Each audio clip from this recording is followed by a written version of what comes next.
UNAERP.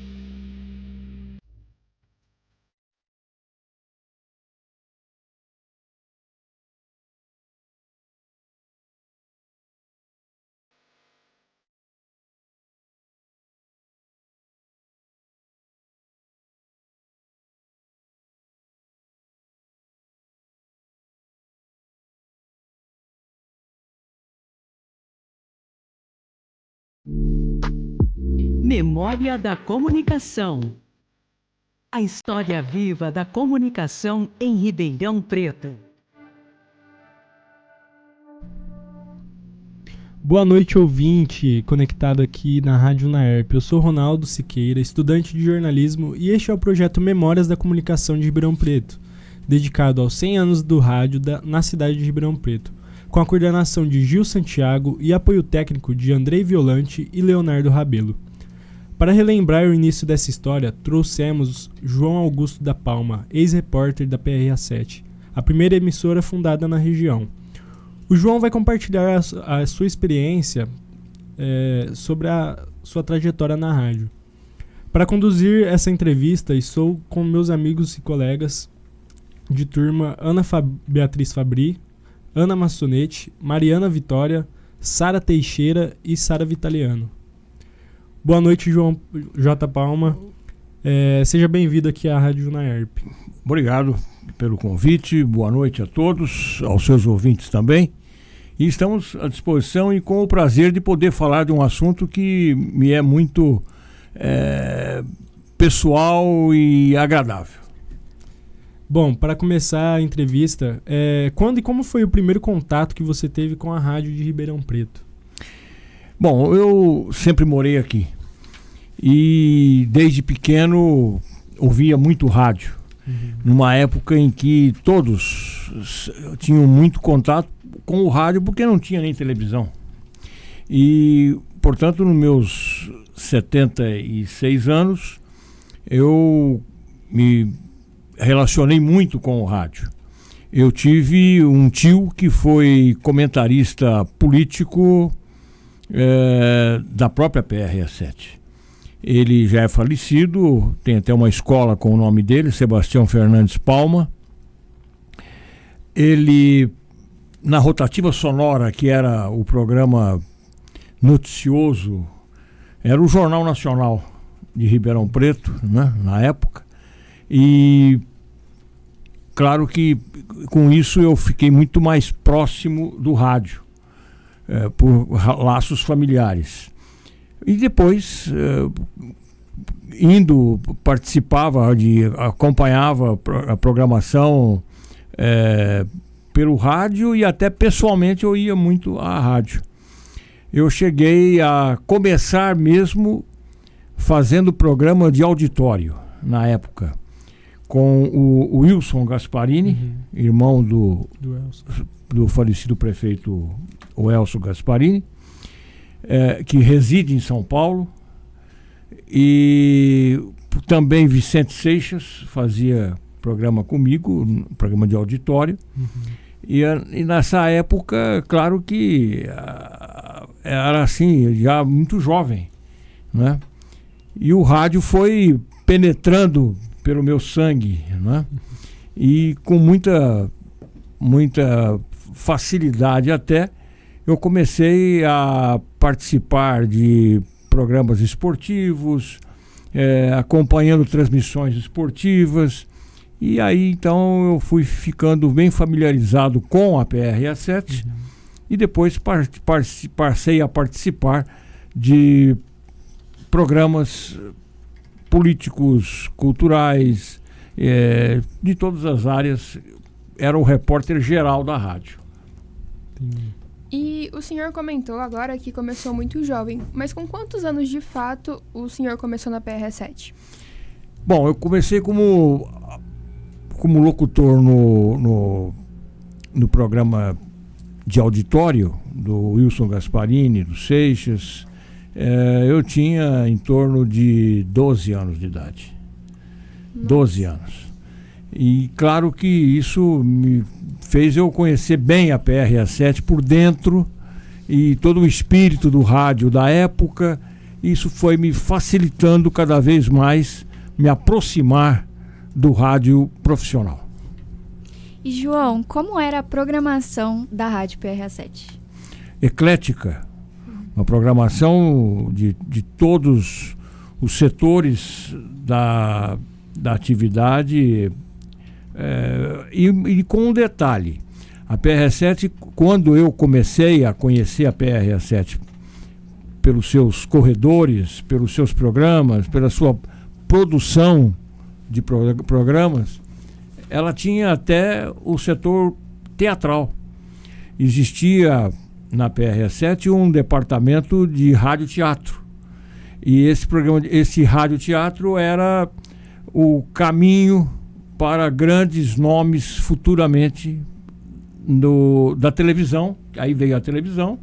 E então os grandes nomes que foram criados na PRA7 partiram para os grandes prefixos do Brasil. A PRA7 foi uma escola. E essa escola passou a ter, pelo seu radioteatro, os artistas que foram para a televisão, para o teatro, para as novelas, né? E claro que a PRA7 foi o local onde se buscava profissionais. As emissoras de São Paulo pediam para os diretores da PRA7 a indicação de quem poderia ir para trabalhar em São Paulo. Eu próprio tive oportunidade, mas aí vinculado ao meu estudo, à minha faculdade de Direito, e eu acabei ficando aqui, acabei não indo. Mas tive grandes propostas para ir para o rádio em São Paulo naquela época. Uau, isso é muito interessante mesmo. E a gente sabe que o rádio ele foi muito importante para todos os meios de comunicação hoje em dia, né, que a gente vê. Doutor, nós gostaríamos de saber um pouco mais sobre os programas que você participava como repórter geral. Se você puder falar um pouco também sobre qual que você mais se identificava. Eu, como repórter geral da rádio, participava das transmissões externas, políticas, esportivas, carnaval, uma atividade artística. Eu era o repórter geral da rádio, então eu tinha participação em todas essas transmissões externas. Internamente, eu tinha meus horários, já logo cedo, às 7 horas da manhã, eu tinha já programa noticioso, político, policial, e caminhava por todo o dia. O horário mais marcante do rádio na época era a rotativa sonora. Não sei se vocês já ouviram falar. Sim. A rotativa sonora foi o noticioso mais marcante do rádio durante décadas. E eu depois de uma certa época, passei a ser o repórter geral da rádio, então da rotativa sonora também eu tinha as minhas entradas com entrevistas, com reportagens sobre todos os assuntos. Muito interessante. E o senhor já comentou, né, de algumas inspirações, mas o senhor tinha algum repórter como referência a se seguir, assim? Repórter como? Referência? Bom, tem nomes que eu posso citar e que provavelmente vocês nem chegaram a conhecer, mas podem já terem ouvido falar. Por exemplo, na área esportiva tinha um repórter chamado Marcelo Gatto, que depois foi político, foi vereador em Santos, já há muitos anos fora do rádio. Não tenho nem informação da sua estada hoje em Santos ou em outro lugar, não tenho informação. Antônio Magrini foi um repórter muito destacado em Ribeirão Preto. Ele era corajoso, destemido, estava sempre em entrevistas delicadas, com assuntos delicados, mas foi um grande repórter. Para a época em que ele esteve em Ribeirão Preto, vindo de São Paulo, Rio de Janeiro, onde ele já havia trabalhado anteriormente. Mas tem outros tantos, não é? E tem no setor artístico também muitos nomes que são conhecidos do público de hoje, né? Que funcionaram, tiveram a participação em programas da televisão, em programas de rádio, no teatro brasileiro, né? Agora, existe uma pessoa que eu gostaria de citar o nome, que foi fundamental para a organização da PRA7 e para a sua presença para o ouvinte. Foi a Maria Augusta.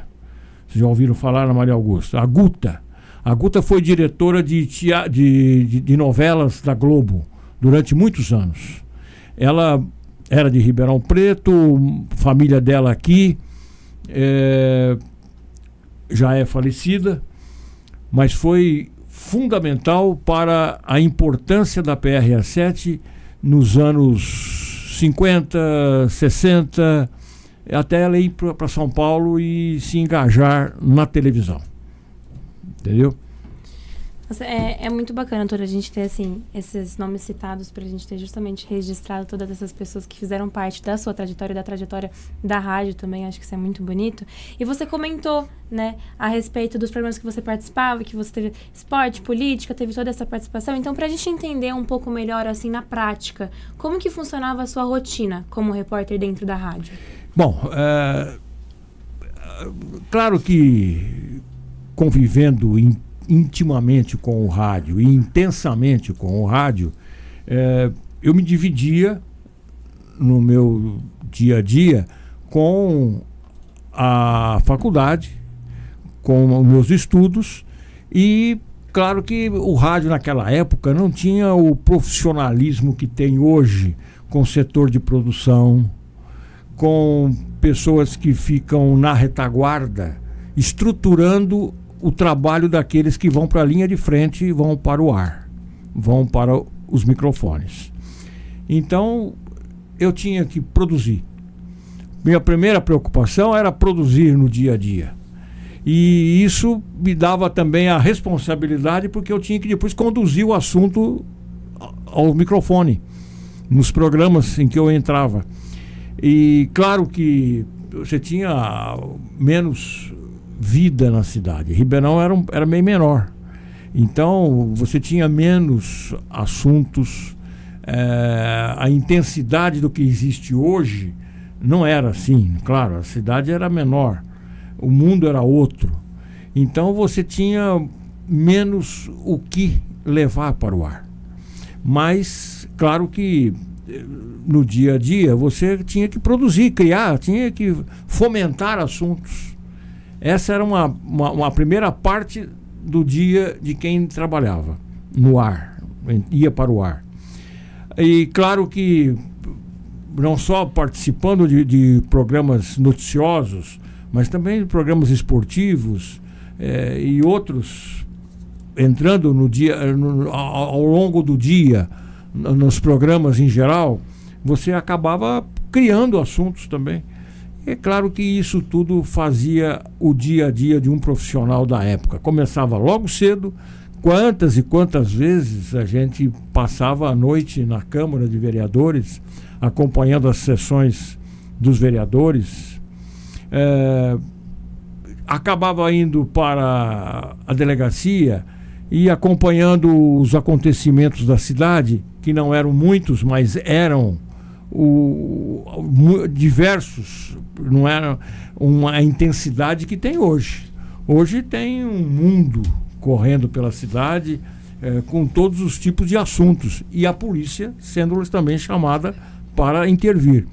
Então, quantas vezes a gente passou a noite na delegacia, acompanhando os acontecimentos. Muitas vezes eu posava na delegacia, na sala do delegado, na sala de investigações, acompanhando os acontecimentos, para quando eu fosse para o ar, logo às 7 horas da manhã, eu tivesse a matéria pronta. Quantas vezes eu acompanhei diligências da polícia indo com viaturas para os bairros. Então, você veja que a vida era bastante movimentada, apesar da cidade bem pequena e depois foi crescendo e foi se multiplicando. Sim. E ainda falando sobre isso, doutor, a gente gostaria de saber um pouco mais sobre como era feita a transmissão externa. Qual era o equipamento usado? Eu usava um aparelho que hoje não existe mais, que hoje vocês usam o telefone, né? Uhum. O telefone é o grande instrumento da transmissão ao vivo, externa, de qualquer parte. Sim. Era o BTP. O que era o BTP? Vocês já chegaram a ver? Não?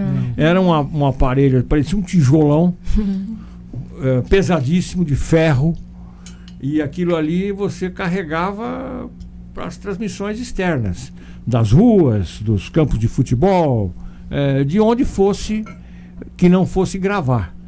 Quando você gravava, você levava para a emissora a gravação e o técnico colocava no ar.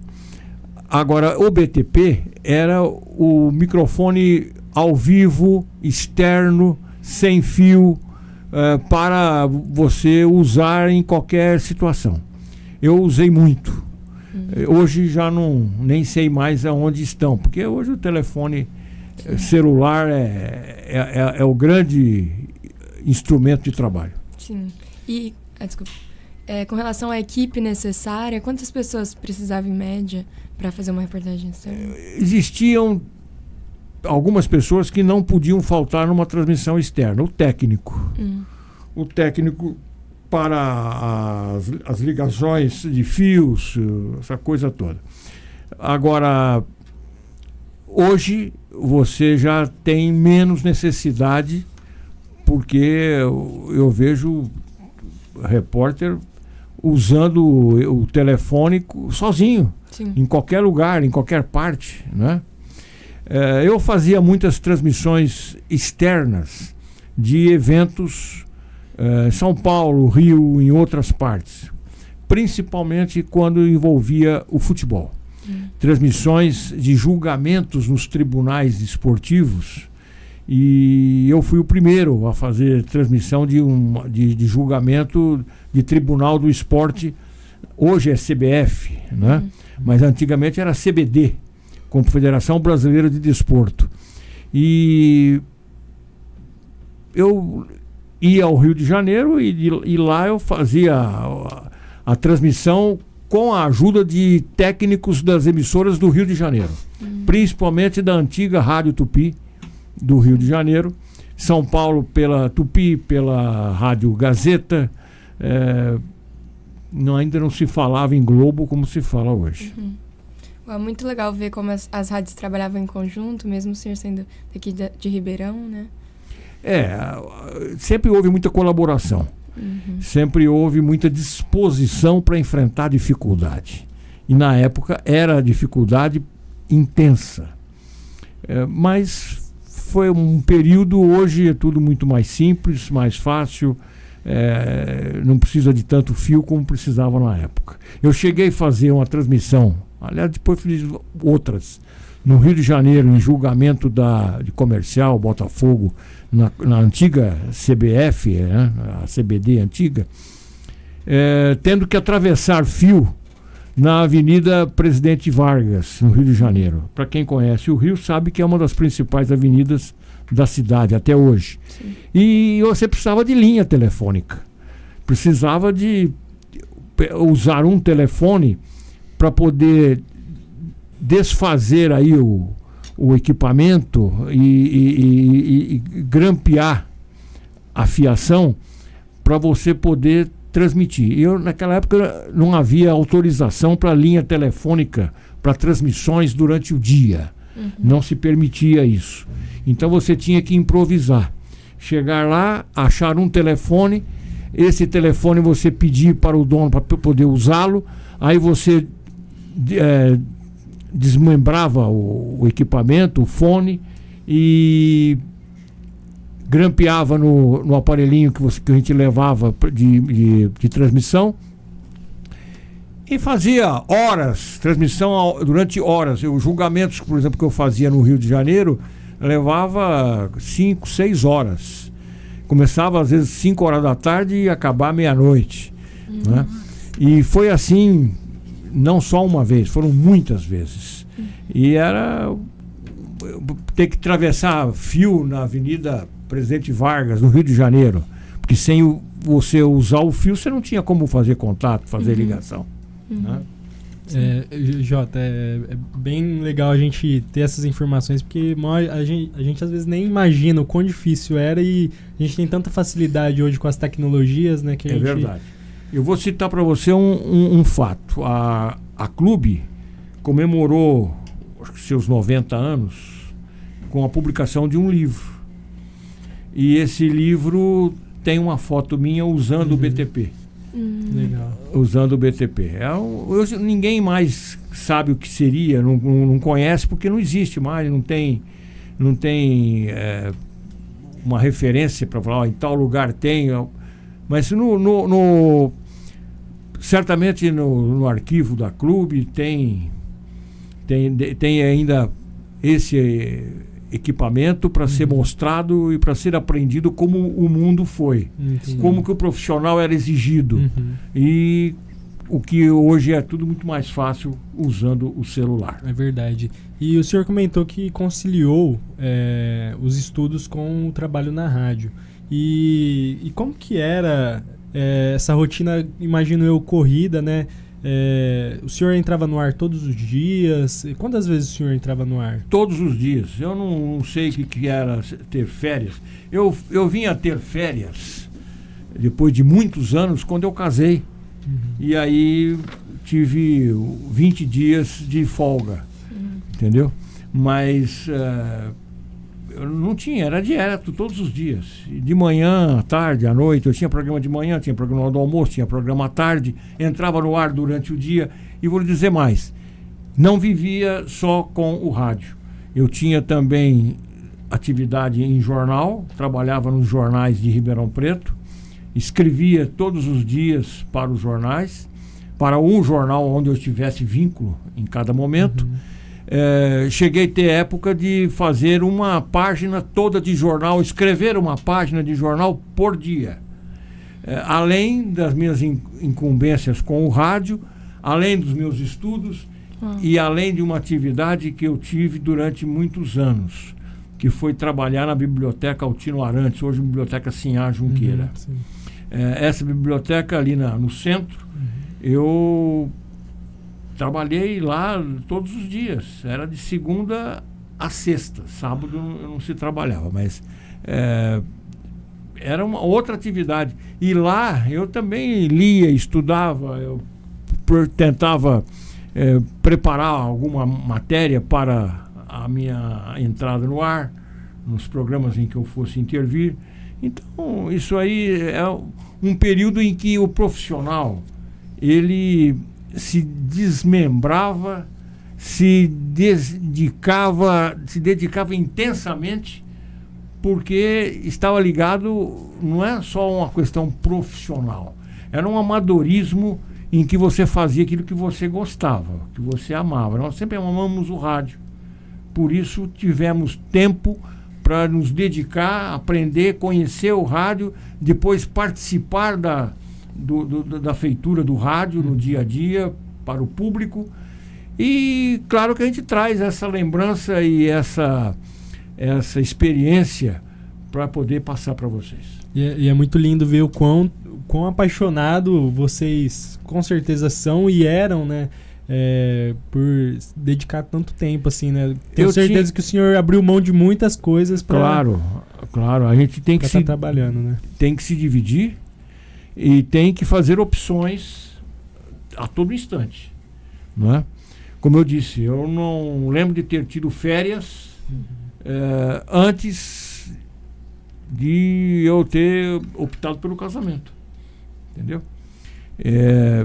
Eu comecei no rádio com 12 anos e só fui ter férias mesmo quando eu já tinha 25 anos de idade, ao casar. E aí a coisa, você já está num outro momento, você já tem outra visão da vida, né? Você começa a fazer outras opções, mas o rádio foi um amadorismo que se transformou em profissionalismo e que não me arrependo, e se até hoje fosse possível, é que a idade já começa a te obrigar a pensar diferente. Mas é algo que não é possível esquecer. Com certeza. E o senhor comentou que a cidade aqui, Ribeirão, era menor, porém ainda aconteciam diversas coisas, além de ter trabalhado em várias outras áreas também dentro da rádio.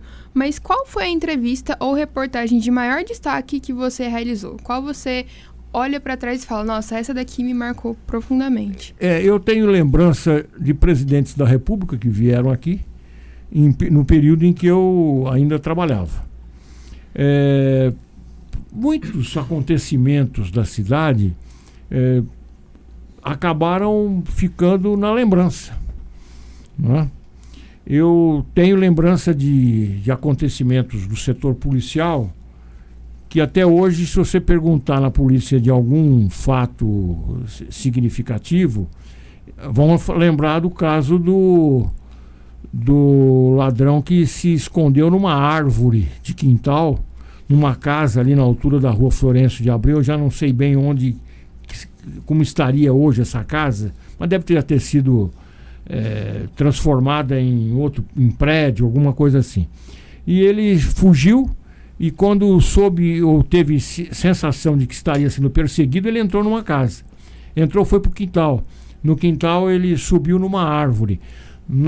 Eu digo nós porque naquela época também os repórteres acompanhavam e participavam do acontecimento.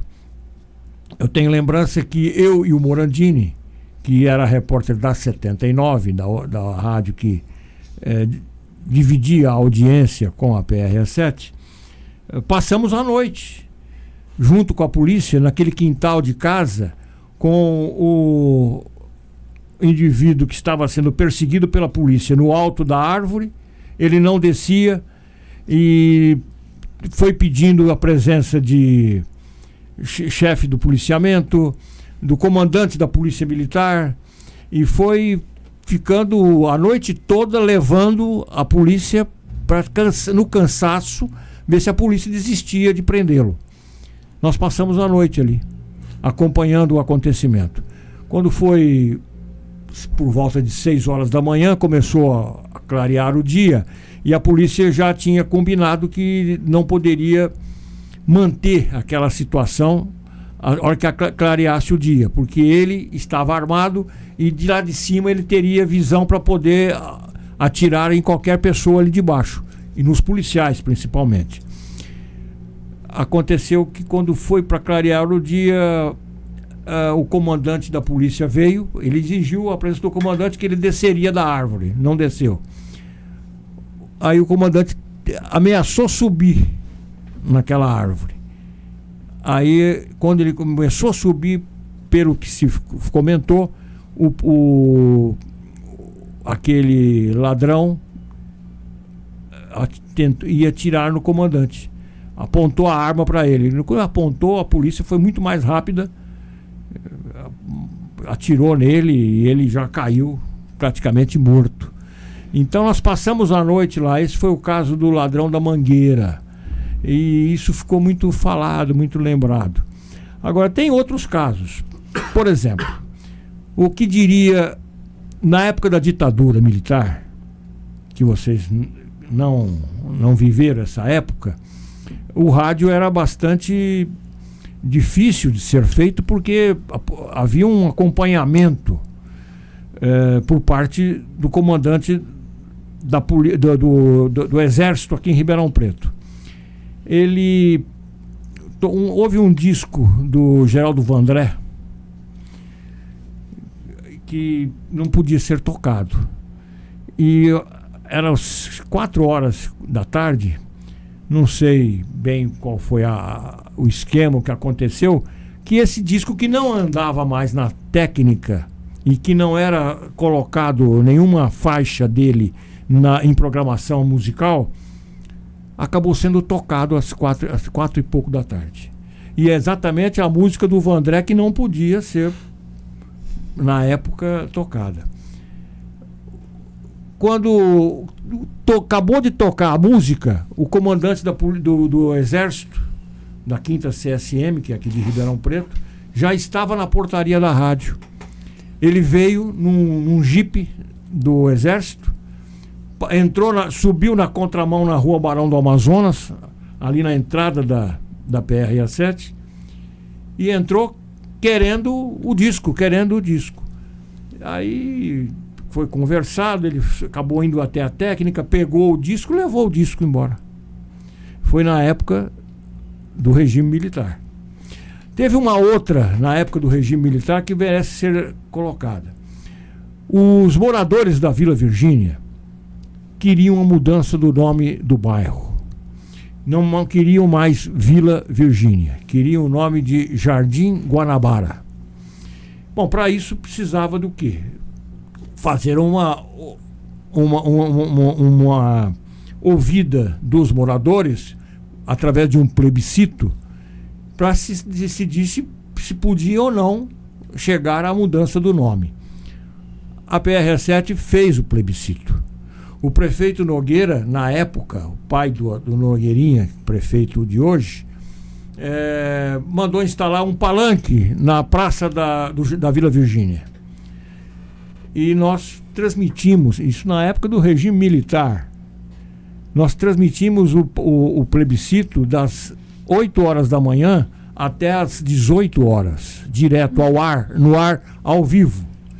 Os comandantes do Exército, daqui de Ribeirão Preto, o chefe da 5ª CSM, não tinha como ignorar.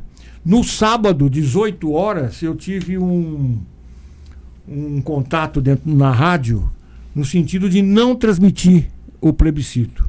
E eu disse à direção da rádio que eu iria transmitir o plebiscito, com ou sem o consentimento da rádio, ainda que a rádio pudesse, na segunda-feira, me dispensar. E a rádio não dispensou, aceitou, concordou, fizemos o plebiscito. O comandante da 5ª CSM foi ao plebiscito, ficou sentado numa mesa onde as pessoas passavam para assinar a lista de votantes e ir à urna para depositar o voto sim ou não para a mudança do nome. Foi aprovado o nome de Jardim Guanabara, aprovado lá no plebiscito. Fizemos um plebiscito na época do regime militar. A PR-7 tinha presença, era respeitada, porque ela sempre respeitou a vontade da população.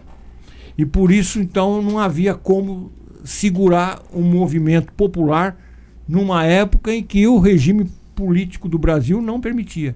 Não era democracia, era ditadura. Depois, por que não mudou o nome? Vocês poderiam me perguntar. Porque até hoje é Vila Virgínia. A Câmara Municipal traiu o povo.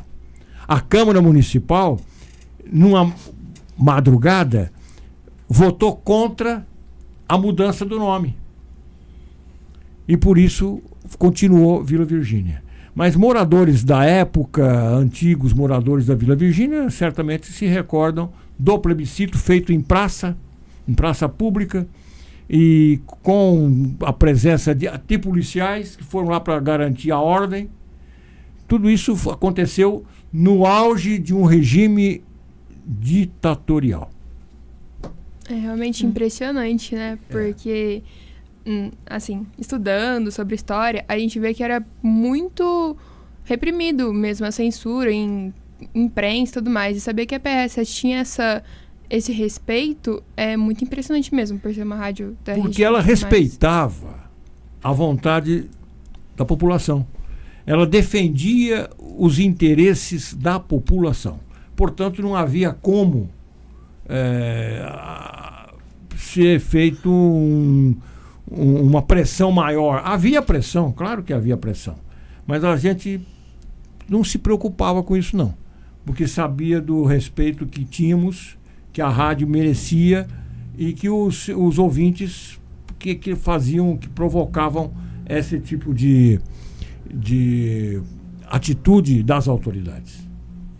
É muito bacana, assim, a gente citar e mostrar essa representatividade que a Rádio PRA7 tinha dentro da cidade de Ribeirão Preto. Então, nesse sentido, eu queria saber para você como que a Rádio PRA7 influenciou o jornalismo dentro da cidade de Ribeirão Preto. Pela independência que ela tinha, os profissionais se sentiam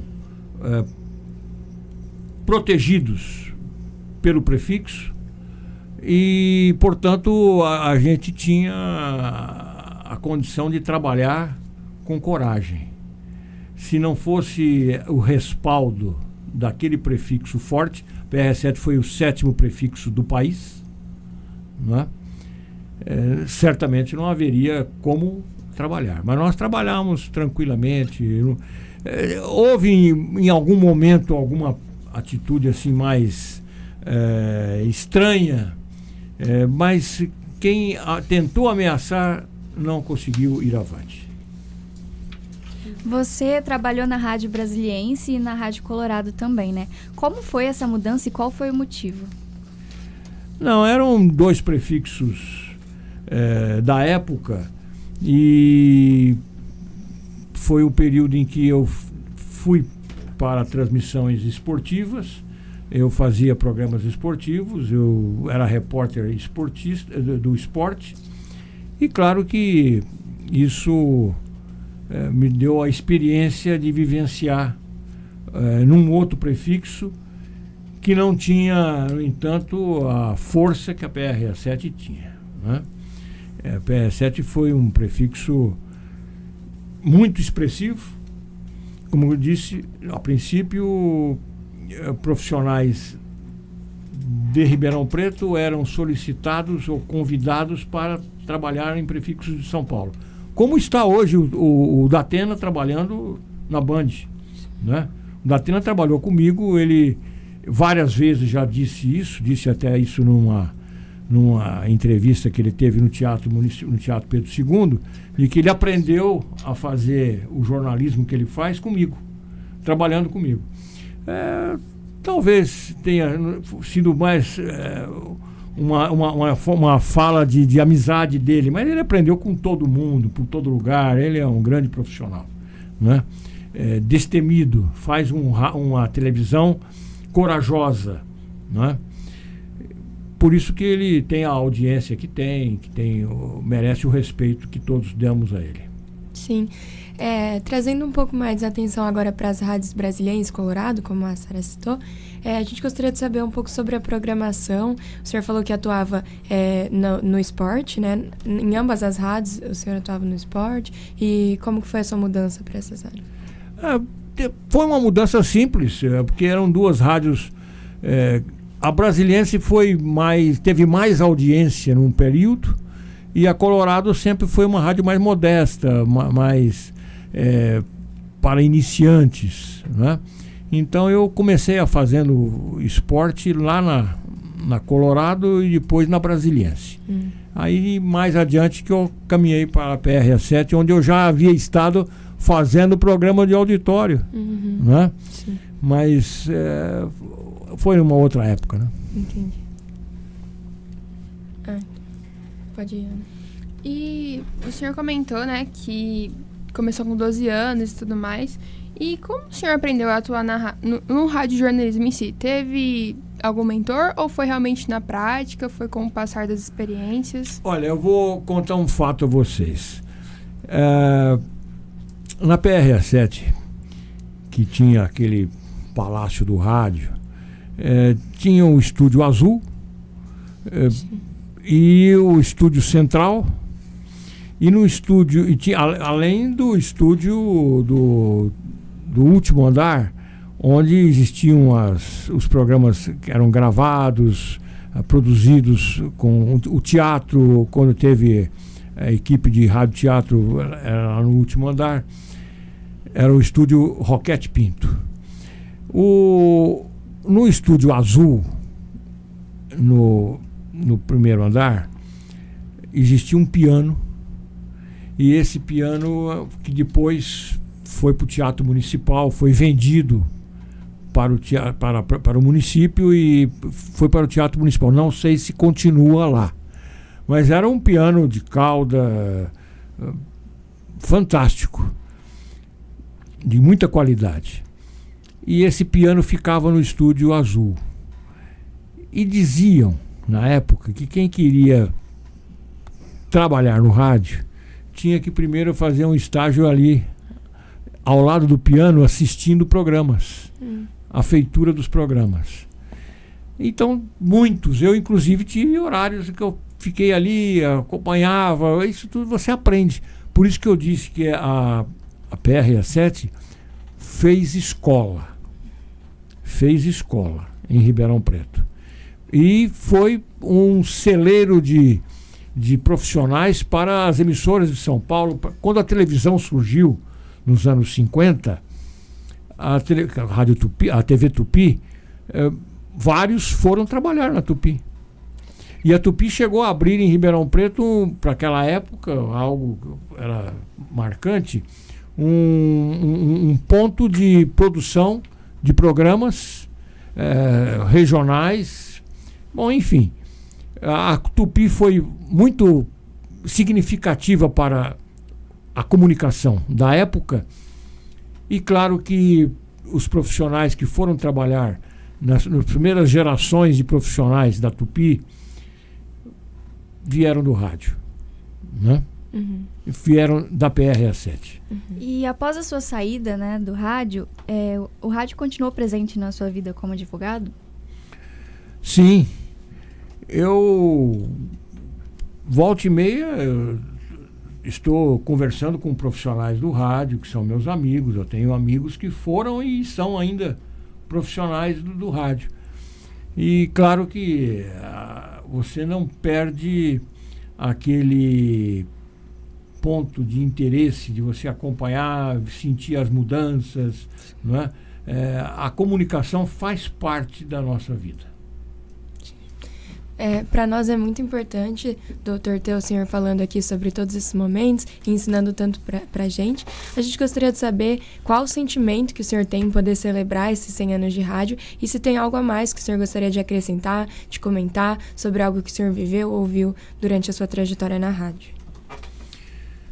Bom, o grande momento do rádio foi antes da televisão.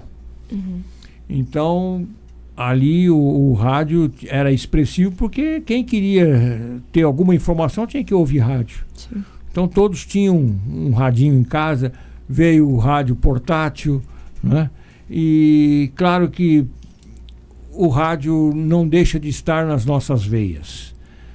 Só que a gente sente o quanto que hoje é o profissionalismo, um profissionalismo que muitas vezes dificulta a qualidade, mas eu sinto que profissionais como vocês que estão surgindo estão trazendo um novo fôlego, uma nova ideia de comunicação, e vocês vão certamente dinamizar essa comunicação que foi muito amadora e que hoje permite a presença de um tecnicismo que não existiu, não é?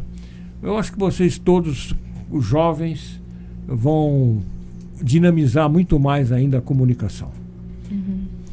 E na nossa entrevista anterior, entrevistamos também o ex-repórter da PRA7, Roberto Eck, né? E por meio de fotos nós vimos que o senhor conheceu ele, né? Teve contato com ele, e eu gostaria de saber... Um grande advogado. Um grande advogado, criminalista. É meu amigo. E vejo como algo que vocês fizeram de importância, porque tem muita gente que pode colaborar com informações de coisas de uma época que não se vive mais. Sim. Não é? Tem mais gente que vocês podem procurar e que vocês vão enriquecer tudo isso que vocês estão trazendo ao conhecimento do ouvinte. E minha curiosidade é saber se vocês tiveram alguma relação de trabalho juntos ali, se vocês fizeram algumas entrevistas juntos, como que era? O Roberto? Isso, sim, Roberto. Claro, o Roberto trabalhou, nós trabalhamos juntos na PRA7 durante algum tempo. Depois, ele depois que eu estava já, ele foi para a advocacia Ele se formou um pouco antes na Faculdade de Direito, aqui de Ribeirão Preto, e aí então ele se desligou definitivamente. Eu ainda continuei e continuo em contato, acompanhando, e eu gosto do rádio. Legal, é muito bom ter um convidado tão apaixonado pelo rádio e ver essas coincidências, né, de pessoas que a gente já entrevistou e com o senhor. Ele também trabalhou no setor político. Eu trabalhei não só no setor político, mas no setor policial e esportivo e todos os segmentos do rádio. Mas o Roberto foi um grande profissional. Gostaríamos de agradecer ao J. Palma pela sua participação e parabenizar por ser uma figura tão importante nesses 100 anos da rádio. Nosso programa se encerra aqui. Muito obrigado a você, ouvinte, por nos acompanhar, e agradeço também aos colegas Ana Beatriz Fabri, Ana Massonetti, Sara Teixeira e Sara Vitaliano, ao coordenador Gil Santiago e aos responsáveis técnicos do programa, Andrei Violante e Léo Rabelo. Essa foi a entrevista com o ex-repórter da PRA7, J. Palma. E essa transmissão permanecerá salva no canal do YouTube da rádio. Continue agora com a programação da Rádio Unaerp. O senhor gostaria de dar um fechamento, falar mais alguma coisa? Eu gostaria de cumprimentá-los pela segurança com que vocês estão abordando os assuntos, não é? E mostrando que vocês estão numa boa escola. Viu? Não é a escola da minha época, que era uma escola prática. Sim. Né? Agora, vocês estão na formação ideal com a escola, colocando vocês em condições de amanhã poderem assumir a comunicação profissional com sucesso, com todo o respaldo, naturalmente, das empresas que vocês forem trabalhar. Muito A obrigada. gente agradece. Muito obrigada. Parabéns. A gente agradece muito. Muito obrigado. Continue agora, então, com a programação da Rádio Unaerp. Você acompanhou mais uma transmissão da Rádio Unaerp. Audiovisual, Andrei Violante. Assistência, Leonardo Rabelo e Gustavo Arcêncio. Coordenação, Gil Santiago.